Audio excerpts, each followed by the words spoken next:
So if you're thinking about starting a podcast and you've actually started putting the pieces together, you've got a name, you've got some artwork, you've started putting your first episode together, you may be wondering, when is it good enough to actually publish? When am I actually gonna get to the point where I've created something valuable enough to share with the world? Here we go!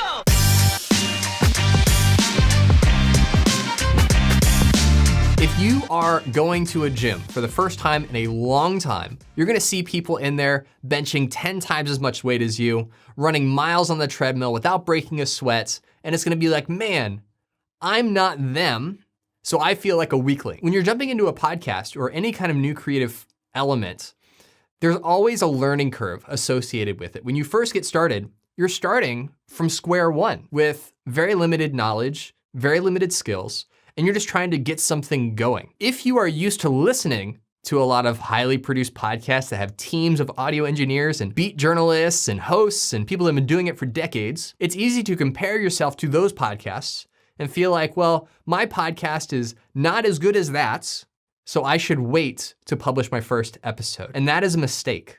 It is a mistake to compare what you are doing right now with shows created by teams of people that have decades of experience. The only way you're gonna grow, the only way you're gonna get better and create episodes that can rival those is through practice, is through repetition, is by creating a habit where every single week or every single month, you're creating new podcast episodes. At this point in my life, I've probably created over 1,000 podcast episodes. For the first several hundred, I would say they weren't actually very good. Sometimes I go back and I listen to those first episodes and I kind of cringe, like I don't sound confident, my audio qualities are all over the place, the music was too loud. It's so easy for me now looking back to critique what I was doing at the beginning. But at the beginning, when I was first getting started, that was the best I could do. And so the important thing to remember here is not to be super polished, super perfect, spend 8 months crafting this really amazing first episode to share with your listeners, your new listeners as you launch your show, but instead to ask yourself, with my skill set, with my experience, with the number of times I've done this, is this the best thing I can create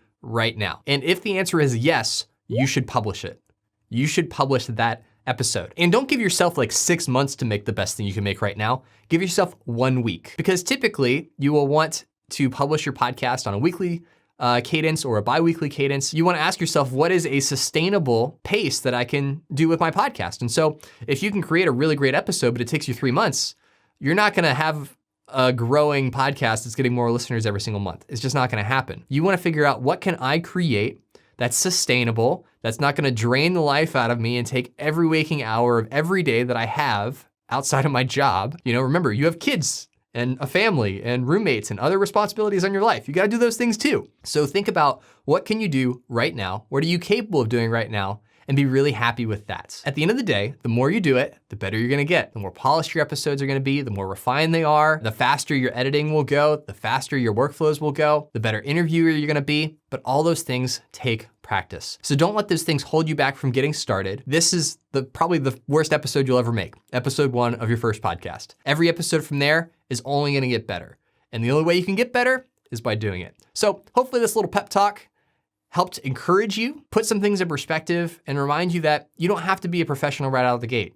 You're allowed to be a beginner. You're allowed to be someone who's just getting started. And that's actually a really fun place to be, because from there, the sky is the limit. Now, if this video was helpful and you're like, okay, Travis, you talked me into it, I'm gonna start a podcast, but I don't wanna make some of the rookie mistakes that a lot of podcasters make, that I don't even know what they are. I don't even know what those mistakes are.